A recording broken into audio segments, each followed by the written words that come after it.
Alléluia, Alléluia. Je te bénis Seigneur Jésus, je te glorifie, toi qui es grand et glorieux, toi qui me donnes de vivre et de respirer. Sois béni, sois élevé, mon Dieu. Et en cet instant, je me place sous ta volonté, sous ta grâce, Seigneur, pour te servir. Ô Dieu, que ta puissance, que ta gloire se manifeste. Ô Dieu, que ton nom soit glorifié, sanctifié, et que ta volonté soit faite sur la terre comme au ciel, dans le nom de Jésus. Amen. Mon nom, c'est Wineza Beata. Je suis d'origine rwandaise. Je viens pour donner un message au président des pays africains qui ont accueilli les Rwandais, depuis plusieurs années et qui les ont gardés isolés dans des camps de réfugiés qui sont devenus des camps de la mort ou des camps de concentration selon ce que le message vraiment que j'ai reçu. Voilà ce que j'ai reçu. Dieu vous demandera le sang des Rwandais que vous avez isolés dans des camps de concentration, des camps de mort. Revenez sur vos accords, les accords que vous avez conclus avec les Rwandais, le gouvernement rwandais. Traduisez ce message, ceux qui comprennent l'anglais, traduisez-le en anglais. Parce que les anglophones sont concernés par ce message, les pays anglophones, et je parle notamment des pays de l'Afrique du Sud-Ouest, je suppose, ou même du Sud-Est. En tout cas, tous les pays anglophonisés doivent aussi pouvoir, si les Rwandais entendent ce message, les Rwandais réfugiés, doivent pouvoir traduire ce message, parce que cela m'a été donné, moi qui n'ai pas beaucoup d'audience, moi qui n'ai pas de beaucoup d'auditoire, mais je suppose que Dieu connaît la manière de pouvoir envoyer ce message aux personnes concernées. Aux chefs d'État et gouvernement des pays africains, dans le sud et le sud-ouest, et même partout en Afrique et partout dans le monde, et c'est surtout malheureusement c'est seulement en Afrique. Voilà, il m'a été demandé de vous dire d'observer l'intégration européenne des réfugiés ukrainiens, des réfugiés qui n'ont pas de camp de réfugiés, qui ne sont pas dans un camp de concentration, mais qui sont accueillis, que ce soit au niveau professionnel qu'au niveau personnel, et qui ont reçu des abris, des logements construits, et qui sont accueillis avec bienveillance, qui sont aidés avec énormément de volonté, et dont les enfants sont accueillis dans les écoles, et qui vivent avec les aides et la bienveillance des pays qui les ont accueillis. Et Dieu me demande de vous dire que vous manque-t-il pour accueillir vos semblables africains, vos semblables rwandais qui moisissent, qui meurent, qui se meurent dans des pays où vous les avez accueillis et emprisonnés dans des camps et isolés, en les empêchant d'avoir des droits, même en refusant aux enfants qui sont nés sur votre sol d'avoir les droits. Des femmes rwandaises ont accouché chez vous, dans vos pays, au même titre que les mamans de chez vous, peut-être parfois même qui ont imploré Dieu pour avoir des enfants. Dieu vous a béni en même temps que les femmes qu'il a envoyées sur vos sols, des femmes rwandaises, mais vous refusez de les accueillir, vous refusez de pouvoir donner l'identité, une identité qui est due à un enfant qui est né chez vous. Vous refusez. Vous avez isolé les Rwandais, vous les mettez, vous les exposez, vous les mettez en exposition du FPR qu'ils ont fui. Vous avez choisi, alors que Dieu vous a envoyé ces enfants, ces Rwandais, pour que vous les protégiez. Au lieu de cela, vous avez conclu des accords avec leurs assassins, ceux qui les poursuivent pour leur faire autant de mal, le mal qu'ils ont fui.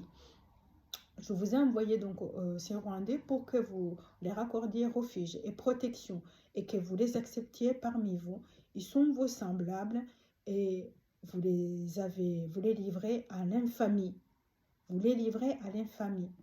Vous les regardez s'éteindre et vous oubliez que ces choses qui leur sont infligées se passent sur la terre, dans le pays où je vous ai donné autorité. Que faites-vous de cette autorité ? Vous demande Dieu. Achetez la paix. Vous achetez la paix à celui qui n'en a pas. Et lui-même, qui les poursuit car il a peur d'eux. Il les utilise aussi pour vous fragiliser. Il les utilise pour vous fragiliser. Parce que quand vous avez un pays dont vous êtes le président ou vous êtes le gouvernement, vous faites partie du gouvernement, vous êtes le ministère de l'Intérieur dans un pays où vous avez des peuples qui se meurent, qui sont attaqués, qui sont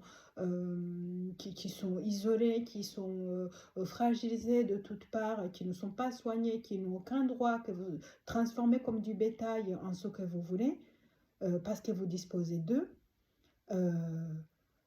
vous savez bien que vous devez un jour pouvoir dire à Dieu pourquoi vous avez fait ça. Peut-être que vous ne croyez pas en Dieu, mais Dieu est capable aussi de vous demander cela sans pour autant vous demander de croire en lui. Parce qu'il est le Dieu des temps. Il est le Dieu qui vous a donné la place que vous occupez. C'est lui qui vous a donné cette intelligence que vous vous vantez d'avoir, qui vous permet de pouvoir dire que vous êtes au-dessus des autres.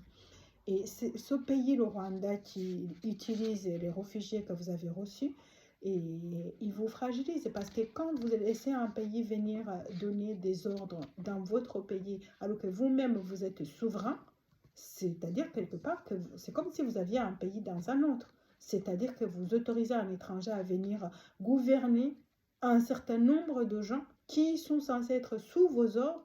Vous laissez un autre pays venir donner ces ordres-là, vous laissez un autre pays venir leur dire ce qu'ils doivent faire. Vous ne savez pas s'ils ne leur demandent pas de vous espionner, vous ne savez pas s'ils ne peuvent pas les utiliser puisque vous leur avez donné le pouvoir sur eux pour vous fragiliser, pour vous attaquer, pour... voilà, ces gens-là qui auraient pu être les bras dans votre pays, être une bénédiction pour vous. Vous les transformez en malédiction et cette malédiction se trouve sur votre sol. Ne l'oubliez pas. Vous promettez des chimères et vous faites sentir qu'il est supérieur. Donc, vous laissez le Rwanda vous promettre des chimères, vous faire sentir qu'il est supérieur à vous dans un pays où je vous ai institué comme autorité. Donc, vous laissez le Rwanda venir vous fragiliser dans un pays où vous-même avez reçu l'autorité.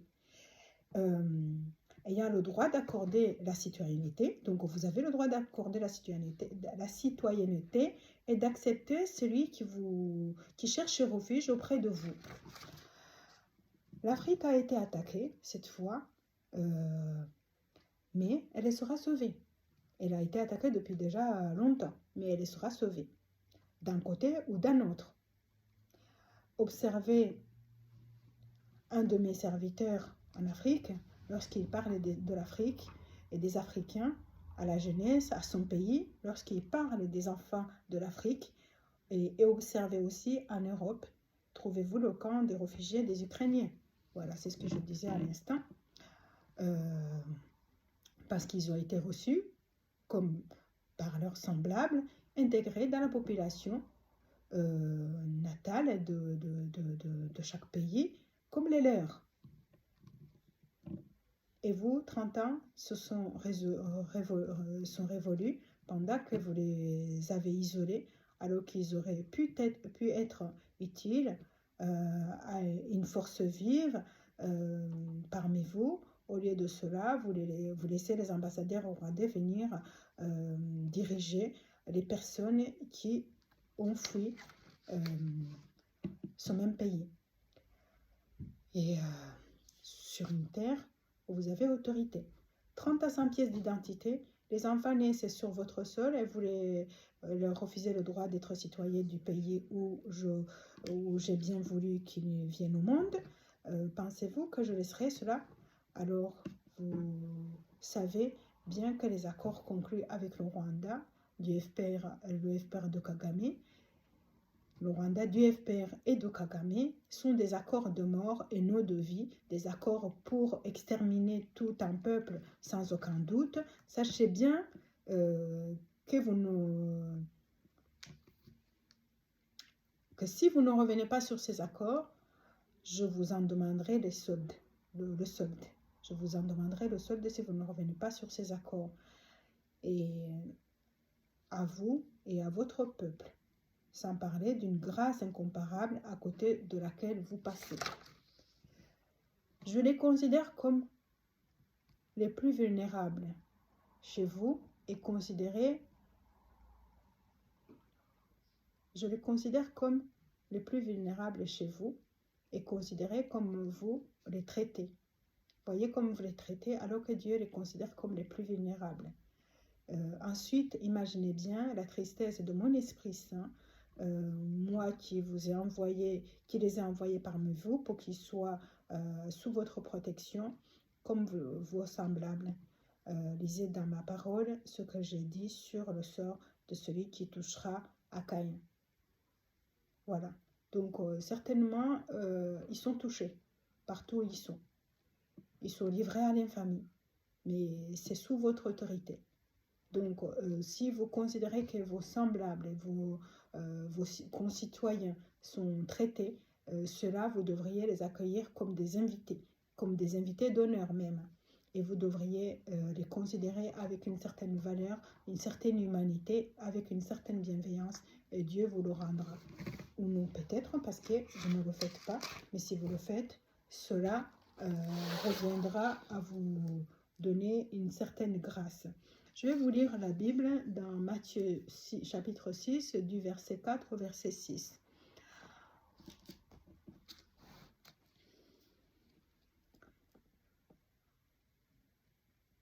Afin que ton aumône se fasse en secret, et ton Père qui voit dans le secret te le rendra.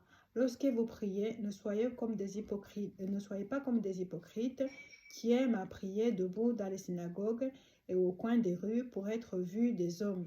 Je vous le dis en vérité, ils reçoivent leur récompense. Mais quand vous priez, entrez dans votre chambre, fermez votre porte et priez votre Père qui est là dans le lieu secret, et ton Père qui voit dans le secret te le rendra. Je lis aussi l'évangile selon Jean, chapitre 15.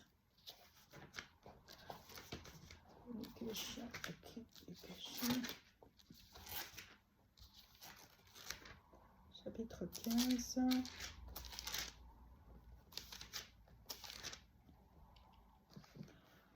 Chapitre 15, verset 12. C'est ici mon commandement. Aimez-vous les uns des autres comme je vous ai aimé. Il n'y a pas plus grand amour que de donner sa vie pour ses amis. Vous êtes mes amis si vous faites ce que je vous commande. Je ne vous appelle plus serviteur parce que les serviteurs ne savent pas ce que fait le maître, mais je vous ai appelé ainsi amis parce que je vous ai fait connaître tout ce que j'ai appris de mon Père. Jusqu'à 17. Donc, ce n'est pas vous qui m'avez choisi, mais moi qui vous ai choisi. Je vous ai établi afin que vous alliez et que vous portiez du fruit et que votre fruit demeure, afin que ce que je demanderai au Père en mon nom, que vous demanderez au Père en mon nom, il vous le donne. Ce que je vous commande, c'est de vous aimer les uns des autres. Amen. Je te bénis, je te glorifie Seigneur, toi qui nous as donné cette occasion. Comme je l'ai dit au début, je ne sais pas comment tu vas pouvoir faire connaître ce message à ceux à qui il est destiné, mais je sais que tu le feras Seigneur, parce que je sais que rien n'est impossible à toi. Je te bénis, je te glorifie, et si les Rwandais trouvent grâce devant tes yeux, donne leur grâce devant les autorités des pays qui les ont accueillis. Donne leur grâce, ouvre les yeux de ceux qui les ont accueillis, ouvre les yeux des dirigeants vers qui ils sont allés, Seigneur, pour qu'ils puissent considérer leurs décisions et les considérer comme des êtres humains et pas comme du bétail qui est dans l'enclos, qui attend d'être amené à l'abattoir. Que ton nom soit béni, que ton nom soit glorifié dans le nom de Jésus. Amen.